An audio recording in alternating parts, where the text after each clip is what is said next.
Boom. Y'all caught me while I was jamming out to one of my most favorite voices ever in history. Just in case a lot of y'all don't know. That's Phyllis Hyman. Gorgeous woman. Even more incredible voice. Sadly, she took a life. But I tell you, man, that voice is incredible. If you don't know Phyllis Hyman, I don't know what to tell you. I'll tell you one thing, that's an incredible woman. Man, I think she was like one of those, you know, she's the original Meg the Stallion because she tall, statuesque, well built woman, just incredible. You know what I mean? When they weren't like quote unquote in style, it was Phyllis Hyman first, baby. But hey, I am up here this morning. Y'all won't believe it, but it is about close to 3:30 a.m. in the morning. And I just couldn't sleep at all. I'm feeling good. A lot on my mind in a good way. So I kind of like, let me just go ahead and do a little recording. Of course, the Unfiltered season 4. And the only reason it's a season 4 is because of our loyal listeners, our followers who always emailing, who always calling, who always talking. And man, I thank y'all so much for all the love. It's just been so extremely busy. I've had so many things on my plate, so many new responsibilities, so many new opportunities.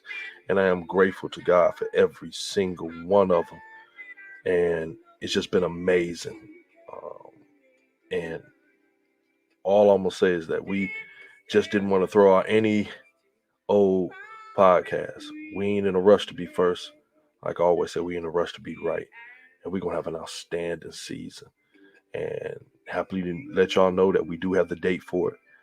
That is November the 3rd. That's a Wednesday, of course. It's 7 o'clock in our normal time. Now, the one thing I want to talk about today, I didn't want to talk about it so much, but it's just interesting.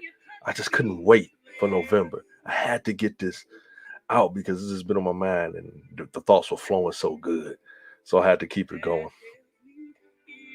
You know, debt is a crusher. It's a big time crusher. When people are indebted to someone. In my opinion, when someone say they're indebted or they're in debt, it means they owe a favorable or a very measured amount, whether it be currency, whether it be time, to another person, um, institution, or anything of that nature that needs to be paid back in some shape or form or whether they agree upon. So that's what I think about with debt. But I'm going to tell you what's amazing to me even more about debt, especially in this country, is that debt is big, huge business in this country. And what it just does for me, I don't know about everybody else, it makes me just say, wow, where they'll tell you you owe taxes or you got creditors coming down your throat, especially with the government, and everybody knows this. Our country has to be the greatest creditor on the face of this planet. This government has historically been irresponsible with money. And instead of them practicing what they preach, telling us, get your credit right, keep your credit right, they don't even do it. And that's what amazed me. I was thinking about that so much. I'm like, man, this country doesn't even take accountability for its own mistakes, that shouldn't be a surprise. But when you just find out how much debt we are over, we have a debt ceiling. And most people, I know we've been hearing this a lot in the news, debt ceiling, debt ceiling, debt ceiling, a debt ceiling, okay? We got to understand that. That when you hear the word debt ceiling, don't think of it as a spending limitation. So it's like the best way I can describe it, how I can put it like this. You know, like sometimes you get a credit card. One of the biggest lessons I learned with debt myself, and I hold dear to this, is that if your card has a certain limit on it, let's say if you have $1,000 limit on your card, you got to tell yourself like, no, I don't have $1,000 limit on my card. For me, I go by 25%. A lot of people don't do that, but I do. I go by 25%. So in that case, I would say 250 is my limit on that card. This is what I'm not going to go over. So that way I don't have to be playing catch up, playing games with money that I don't have. And what I would say in regards to that is that once I understood that as I became older, because when I first got in college, I got a credit card right before I even got to high school. They were sending me a credit card. I didn't look at things. I didn't look at that the APR. I didn't realize how huge that was until I realized my very first credit card. They sent it out to me right before I graduated out of Osborne. Just in case a lot of people don't know Osborne, that's Osborne. It's a high school, probably the very best high school in the city of Detroit, right? But I remember getting it, and I remember I showed my teacher like, "Whoa, yeah, shit, credit card. Like, just be responsible with it." I ain't doing no responsible, so I went crazy. But the funny thing, I kept paying stuff on time, like the minimum balance. I would pay it, just pay it on time, and that helped build my credit up until I was like, "Man, I ain't making a dent. I'm done," and that was a big mistake. But I ain't mad because I got a great teacher, and the teacher is the United States Department of Treasury and Congress as a whole. America has been incredibly irresponsible with debt. And now they just want to use terms and they throw it out here all the time. If you ever notice how many times we are on the verge of what is called a government shutdown, talking about services won't be able to be used because we need to get more money. We need to get more money. We need to get more money. America is living beyond its means. And what made me even think about that is watching the Squid of the craze of Squid Game, which is I love. It's a great series. I love it. Um, I'm in the process of watching Alice in Borderland um, at the referral of a friend, and so far that's good too. I guess it just really depends what you like. Allison, I think Borderland got a little bit more spice to it. You know what I'm saying? A little bit more in detail. I think the plot is a little bit thicker with Alice in Borderland. But anyway, all we saying now is that here we go again. We got the same situation. We got representatives and senators in Congress, once again, our leadership, arguing and debating on how we're going to fund and get more money for the goods and services that we want to have. So let's start like this. We're gonna make this real quick. We're gonna start off again with this debt ceiling. Let me see here. And what's the debate is that the debt ceiling, um, you got people on one side to say, oh my goodness, here we go. And the biggest debate was, if you don't understand what's going on with the debt ceiling, is that it's a debate with inside Congress itself to just say, you know what, forget it. Let's just eliminate the debt ceiling once and for all. So basically, they want to say we got an open-ended credit card and we can just spend like crazy. It seems like United States doesn't even have what seems to me is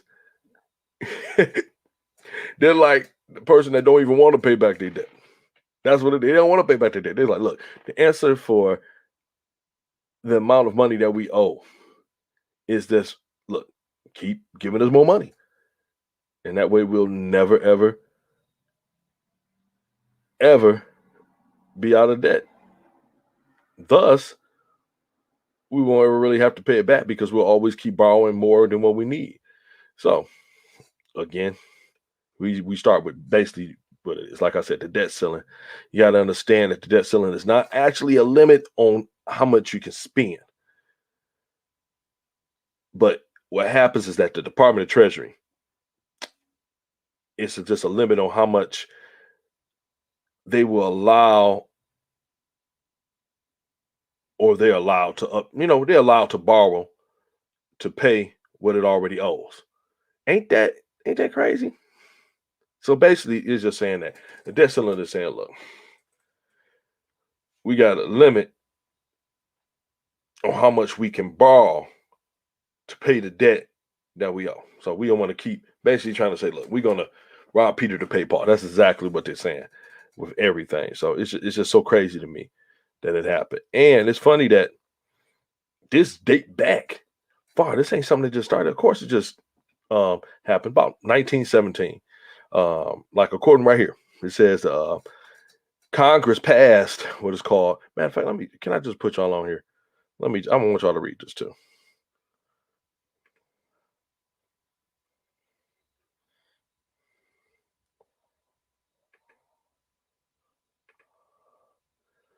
We'll just do it like that.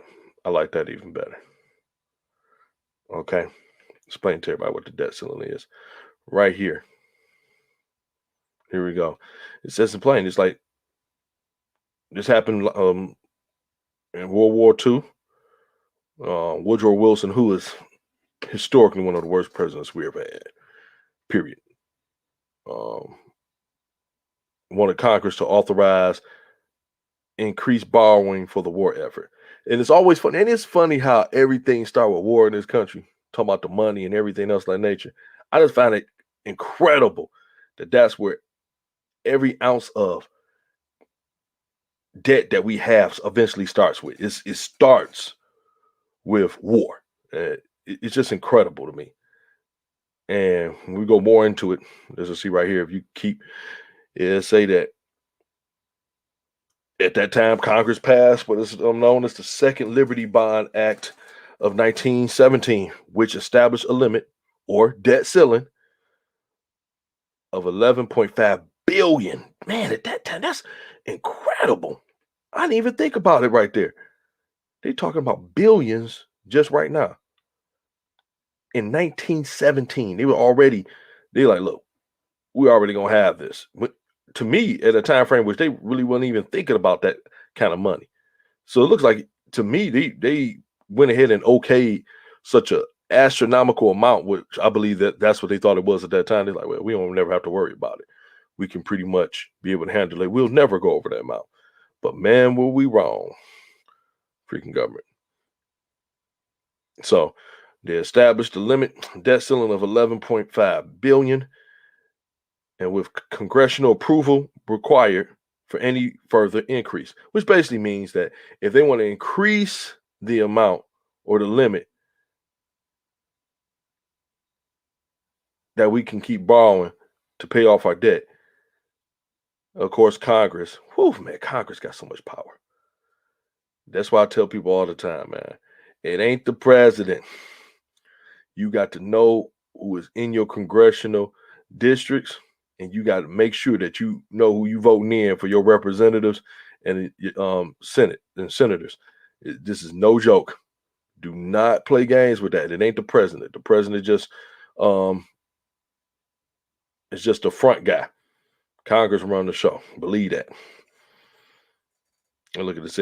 Congress has actually increased the debt limit dozens of times since then.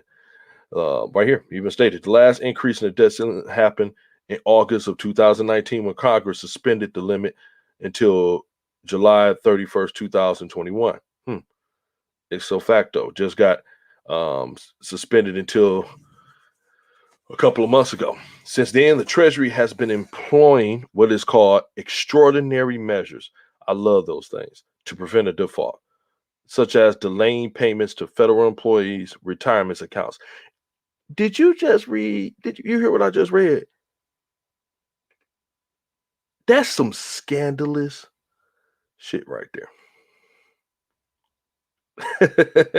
They look. I'm telling you, man, this is crazy. Such as delaying payments to federal employees' retirement accounts, which means people who have been working so long, who have retirement accounts with the federal government, the people that you should be taking care of, right? You're going to delay payments to their retirement accounts, even though they're still working. Man, government ain't shit. At some point, however, these measures alone will not be enough, and the Treasury will run out of money. Secretary of Treasury Janet Yellen recently warned that this could happen as soon as October the 18th. Man, shoot, she wasn't lying. That's why they're trying to hurry up. Look at this. And why is it important to us? It said if the debt ceiling is not increased, the U.S. would eventually default on its obligations with catastrophic consequences.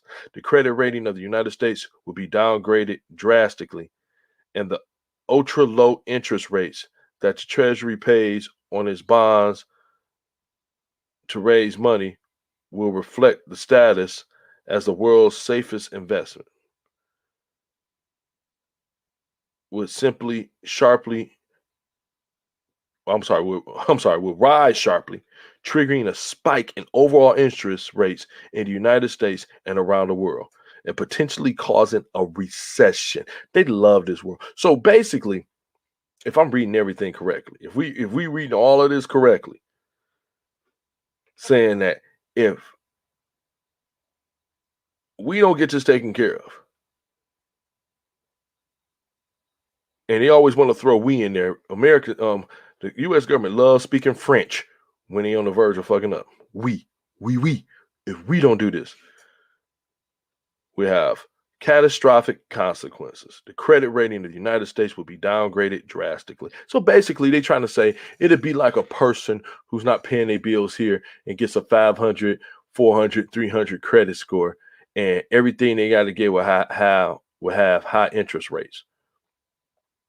That's basically what I want to say. So they answer, instead of buckling down and getting things under control with the spending, which most of the heavy spending has all come from wars that are never ending because they got special interests overseas in the spots that they have in wars at, such as Afghanistan, Saudi Arabia, all in the Middle East, all where the black gold is, and they already know what's going on. They trying to play dumb. Every time they talk about the war, they're not talking about soldiers. This country could care less about their soldiers. They don't ever talk about that. When they talk about pulling troops out early over there, they're talking about money interests.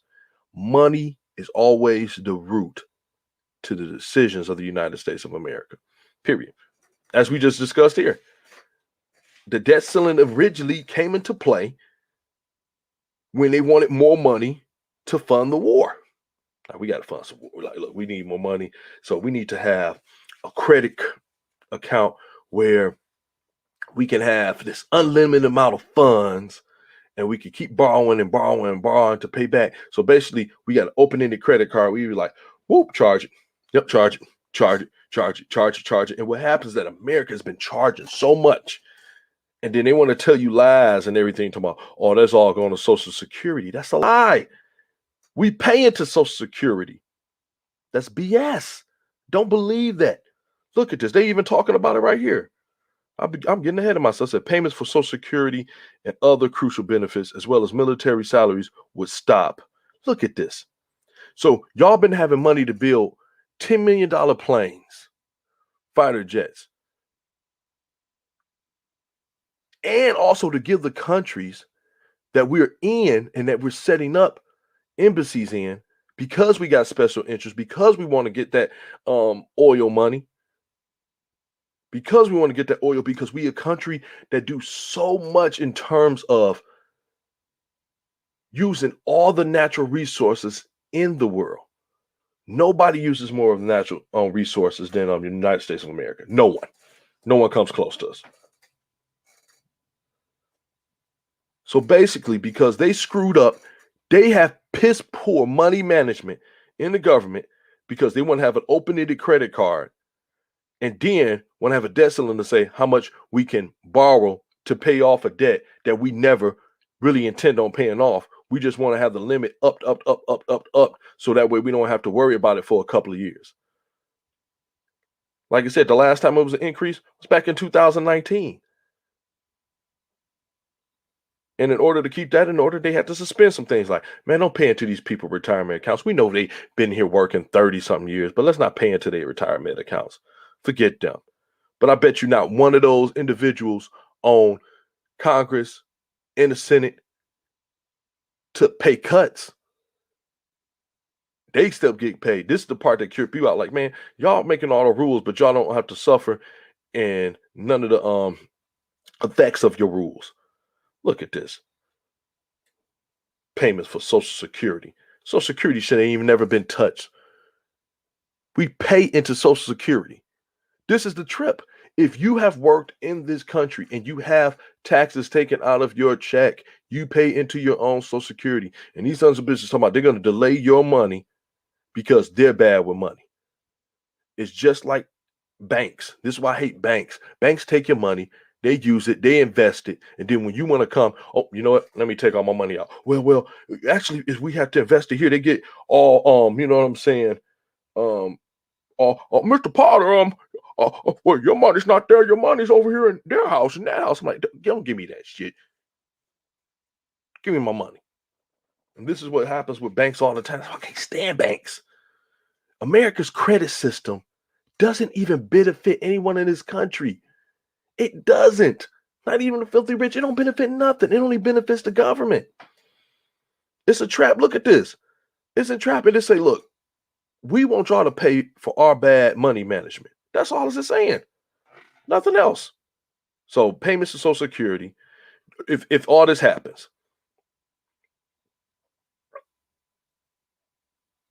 and interest rates skyrocket because America been writing checks and been just basically swiping for a long time and never had nothing behind it to hold strength to. So basically they've been swiping and they've been getting loans and had no collateral for years and still don't. And critical benefits. Look at that. Military salaries. So the people y'all go over there to protect y'all's our special interests in the country, now they wouldn't get paid because the United States government has been so piss poor in its money management. Ain't that about a bitch? All that would stop. I don't see nothing about Congress wouldn't get paid. Look at that. A government shutdown would certainly allow the Treasury to temporarily delay the impact of any unchanged debt ceiling. However, prior experience has shown that a shutdown is painful to the government employees and average citizens alike and would simply delay for a few days the inevitable need to restore the government's ability to borrow to pay for spending that has already been approved by Congress. So basically, like I said, everything they just said, I just put to you in just the most simplest of terms. They want to cover up. They believe that the best way for all of this money to be paid back is to never pay it back and just to up your credit limit. And then you have these individuals talk about being great stewards of your credit. Y'all, America is the most hypocritical group of sons of bitches I've ever seen in my life. When you read this, got the nerve to be, you got people creditors. You allow people to come in and terrorize people every day. Talking about, oh, you be rapping your money like, bro, they don't like. Don't give me the break. Don't speak to me about the IRS. Because that little funky $2,000 or $60,000 or any kind of money that people owe ain't gonna do nothing for a $27 trillion in debt country. It ain't gonna do it. Y'all ain't even talking about we pay. We borrow to pay back. Get out of here. Don't borrow, do nothing. Because if it was really that deep, whoever you owe to would be come over here knocking heads in. It's just so stupid. And look at this. And then also look, the threat. See, it's always fear tactics. They try to get to America. Like, we want y'all to understand the direness of the situation. That because of the threat of U.S. default, Congress ultimately agreed on the deal to raise the debt limit. Like we're supposed to give them, thank you so much. You motherfuckers created the debt. You dumb sons of bitches. What are you gonna come to us and say? Well, we ultimately decided. Oh, you talking about the motherfuckers that caused the debt? Oh, you talking about the motherfuckers that made this idiotic rule? You talking about the motherfuckers who constantly cry about too much spending, but you do too much spending? Oh, you talking about those group of old good old boy clubs, join with a cluster of other women and other nationalities. You talking about them. We should be applauding y'all for putting us deeper in debt, bruh. And personally, not us, y'all, but want us to bear the brunt of it. Because what will end up happening, as you just stated, that if you go into debt, we screw, not y'all. Because Congress going to get paid. The president going to get his money. You got to be kidding me. It's just ridiculous to everything. Look at everything. Reading this a little bit more. However, increasing political polarization and consequent brinkmanship have made a default a very real possibility in recent years. Even coming close to it can have consequences, as happened in 2011 when the credit rating agency Standard and Poor's downgraded United States credit rating amid a debt ceiling standoff between congressional Republicans and the President Barack Obama over the Affordable Care Act. It's interesting they don't tell you what it was downgraded to. Standard and Poor's downgraded their credit because he was arguing. Look at this.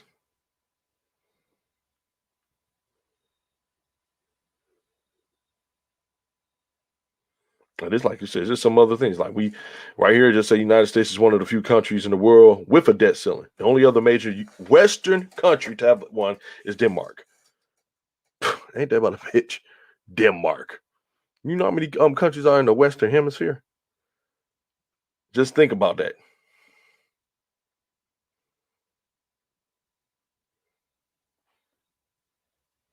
Look at this. If I showed y'all Denmark, y'all be like, what the freak? The closest Denmark came to its ceiling was in 2010 when its debt approached 75% of the limit. Afterward, the ceiling was more than doubled. The United States, by contrast, comes dangerously close to breaching this debt limit every few years. And each time there's a game of political brinkmanship by one or both parties to extract concessions from the other side. So basically, they bullshit because they want to be loyal to party instead of loyal to the country and every single person that voted them in office. They're going to be loyal to a party. They're not loyal to our country. They're not loyal to anything that we have going on. They're thinking about the retirement accounts. They're not thinking about the Social Security. They're not thinking about the government services that they require us to pay our bills all the time, on time. No excuse asked. No questions asked. And then when we asking for leniency, they want to be able to throw the book at most Americans. But yet they always do this bickering and backing and forth, saying, well, if I do this, then you got to do that. Last time I checked, that's quid pro quo. Some things got to change. And that's just some real stuff. And that's just a brief history in regards to debt ceiling. Because I know a lot of people got questions when it comes to the debt ceiling. And I know when we look at that, if you just reading that, that's baloney.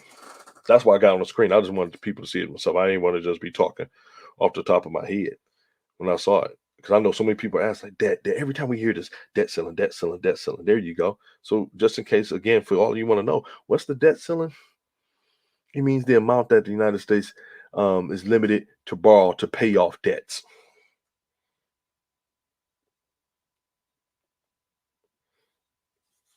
And it's funny that they still ain't never paid off no debt, which means they're still living and doing things over their means. If you ever had someone, you tell people, man, you got to live within your means. It's just like when I tell people this all the time. And this ain't even to be funny, but I say you can't live on overtime. I'm like, I don't want to know what you're making plus the overtime you make.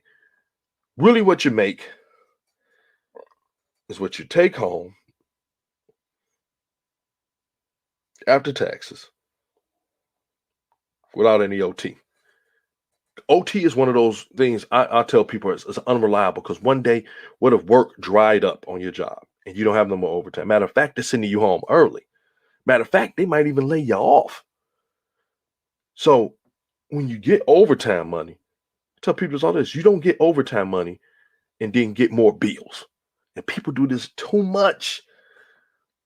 You think that you get more money, so you get more bills. What you should be doing is that as you get more money, you should be putting more up, paying off the debt, because debt is a cancer, and investing your money and trying to get it to grow a little bit more, putting it in cash safe options that grows your money. But what happened? Nope, we do everything else. We want to. A lot of people just, as soon as they get the overtime, they want to get the bigger house, the house that's you can't even pay for it. If you lost your job today, if you can't keep your home for more than 2 years, you're living beyond your means. If you're not safe with in your savings and accounts that you got put up, if it happens, you're not in a good spot. This is what we're trying to say. And it's, to me, ironic that the United States is so big on talking about people. Hey, you got to have a good credit rating. You got to have a good credit rating.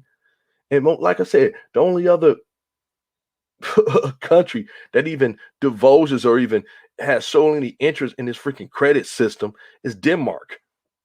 That's it. None of them in the Western Hemisphere, none of them even like thinking about it. Like, man, we can't use that. That's BS. We can't use that system. It's unreliable, because it means you'll never, ever have interest in paying off your debt. You just want to keep increasing it so that way you can be like, it's just like somebody, they're like, man, I don't ever want to pay the student loan. So they keep going to school so they don't have to pay it. That's exactly what America is doing. They want to keep increasing the ceiling. And they eventually increase it, but everybody just wants something like, we do that, then you got to give us this. So it's not about them even being responsible with money. It's about them being political with the rationale to increase it. And then even increase the more money, it's just the more money to pay it back. So they still spending. They can spend regardless. What happens is that with the debt ceiling is that eventually when they get to a point where they trying to pay it off, that they can keep spending, but when they get to that point, now it dries up because they can't pay it off. So that credit card that they have been using for years, we're gonna put 800 trillion in this, 800 trillion in that, instead of looking at how to say, man, we gotta learn how to spend better. We gotta sit back and take notion of our debt. You know, everything they tell us to do, everything they tell us, sit back and get your debt under control. And we do it every couple of years. One of the biggest things is wars. It's always big business, because you have individuals that got their own self-invested interest in it. So of course, United States go there like, look, man, we gotta go over there. There's money over there. There's oil. We can give you money. Lobbyists, they do it all the time, and they've been doing it. That's why they're so pissed off about Afghanistan. And then you got these stupid redneck Americans and these wannabes, these khaki wearing elitists that think they know what they're talking about. And then you got the other ones who just blindly just going because, oh, yeah, you know, my party doing it, so I'm doing it. You ain't got a mind of your damn own. And you going there talking about, we got interest in the war. We got to go over there. Like, the only thing we're over there for is oil. If you got anything else twisted, they're not over there to help Muslim women. They don't have an interest in that. They'll put it on a sticker and, you know, on a button, and then put it on there and say, yeah, blah, blah, blah. And they're like, yeah, whatever. We over there for the oil. If it wasn't nothing over there, if it was just truly just sand, America wouldn't have no interest in it. Period. So I hope that was a little cool for y'all with the debt ceiling. Because I after just reading it, the little limitation that I had reading it, I was thinking to myself, like, dang, what the heck is really the debt ceiling? Because I really thought it was a limit of how much they could spend. But that's not what it is. It's a limit on how much they can borrow. So they never have and never will have an interest in completely paying off the debt. Because, like I said, debt is big business in the United States. That's completely sad.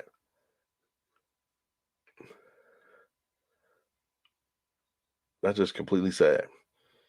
They got the nerve talking about telling everybody else what they got to do. They don't want to default. They want to do that.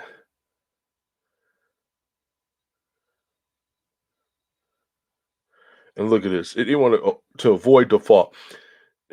It's just crazy. I'm going to read this one part. It said the United States has come just as close or even closer to a default this time around than they did in 2011. As Republicans have linked the debt ceiling to President Joe Biden's big social spending plans, and neither party has budged from its position so far yet. Yellen has been reaching out to Republican leaders to convince them to raise the Treasury Department's limit on borrowing. There are some who believe the department could unilaterally, I don't know what the freak out there,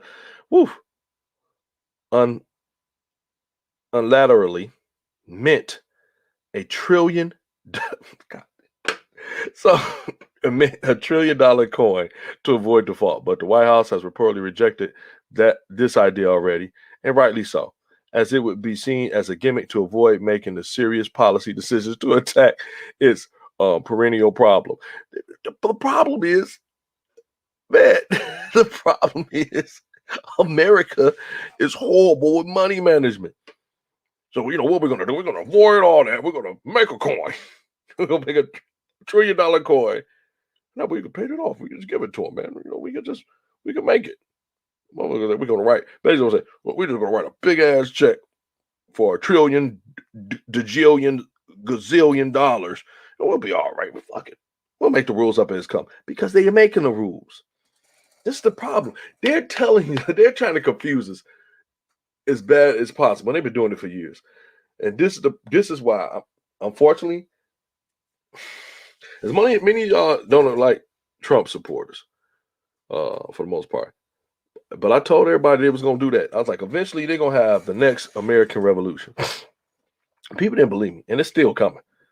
Because it's dumb as what they were doing it for. They was doing it just for the cause of Trump. And it's funny that when they did it, he wasn't even there. That's the funniest part of it all. He didn't even go down with him. He gave him the idea like, yeah, y'all should go down there and stop it. And he was nowhere to be found. He went the other way. They was going this way. He went that way. What a leader. But and that's what's going to take to happen, unfortunately, especially in this day and age, because people are tired of the government butt raping them. And that's what they do. Instead of the United States always talking about people got to be accountable, they're the only people in the room talking about being accountable who have no interest in being accountable. It's crazy. I just don't understand it. So they said to prevent the nation's obligation to pay his debt from becoming a political football, Congress should eliminate the debt ceiling completely, or at least tie it to spending such that the debt limit increases automatically whenever a spending bill passes. It is time for the U.S. to leave behind this antiquated mechanism that brings the country to, man, goodness. So basically, they're trying to say, get rid of the debt ceiling totally and just let us do our, just let us keep writing checks. And that's basically what they're saying. That's all that's saying to me. So anybody that ever just wants to know, that's basically what it is. And I stayed underneath my 40-minute mark. Woo! Yeah, baby. So in these last 30 seconds, just to wrap everything up for you, the debt ceiling. It's not a limit to how much Americans can spend. It's about how much they can borrow. It's been here since 1917. Eventually started under Woodrow Wilson, who's one of the worst presidents to ever be elected. What an incompetent asshole. But It also let us know that the reason why the debt is the way it is due to horrible management by this government. A government that continues to tell us that we should have accountability, that we should be equal, that we should be united, and yet they can't be equal, trustworthy, accountable, and united on any damn thing. That you can't do anything without you having something or having some type of hidden agenda. You talk about we American as united, but y'all America by party. Y'all sitting there talking about I'm a Republican, I'm a Democrat, and y'all don't want to vote because the other person is the opposite of what you believe. That's the very opposite of being united. Look, all you old fogies and you new entitled pieces of shit that get into the office and think that you can always escape on your golden parachutes while you keep the rest of the country held hostage in a debt crisis that y'all created because of your wars and your special interests through your lobbyist connection and individuals that got y'all under extortion. You think that you can continually keep us underneath the thumb and make the 99% of Americans who don't have the power to be lobbyists and pay off politicians and have special interests, that our special interest is only one, and that's our families and our loved ones. You telling us that we got to pay the cost for every time y'all fuck up and that y'all need to get money and everything in order. How about this? How about people that have been constantly involved in that, like the U.S. Treasury? Somehow, oh, we in danger. This, like, how about you get it in order? How about you be the country that you're always claiming to be? We number one. How about you number one? Get your fucking debt in order without trying to put it on the backs and making hardworking people that have put into the system with their retirement funds with Social Security, which is such a big piece of bullshit that y'all always say, oh, well, we're going to stop Social Security. So you're telling us that people that paid into the system, you're going to take their money? And you saying it's because of horrible business decisions that y'all have made. So y'all can't afford to pay it no more. So basically, you basically just said that the money that people have been paying, you motherfuckers went to the track with betting on horses. I'm not for violence and I'm not going to incite violence because this is going to be on Facebook. And Facebook already got me on a 3-strike policy where they already suspend me. They try to go ahead and censor outstanding and correct information, but fraudulent information y'all let come through at the drop of a hat. We already know y'all already underneath the microscope. So I don't want to incite violence because that's not what we don't want to do. That's definitely not what I want to do. But I want to incite accountability on a part of our government, part of Congress, part of every single one of y'all that are responsible or call yourself being responsible for the well-being of every citizen of this country. Those who voted for you can vote you right out. I'm calling everybody to say, stop voting by party. If they're not doing the job that you voted them in there to do, get rid of them. Don't vote for them. If you keep going to Domino's Pizza and ordering the same pizza every time, and every time they send you the wrong one, why do you keep utilizing them? That's where we need to be at the point in this country. We tired of leadership talking about be responsible in every way, especially physically responsible with our money. When y'all just have an open credit card account that y'all think the best idea to do in regards to keeping the debt low is to keep increasing the limit that you can borrow, but never stop taking responsibility and looking over the amount that's being spent and becoming more money management conscious and stop overspending in things that do not need that type of attention. Let's be honest, that's where it is. The debt ceiling.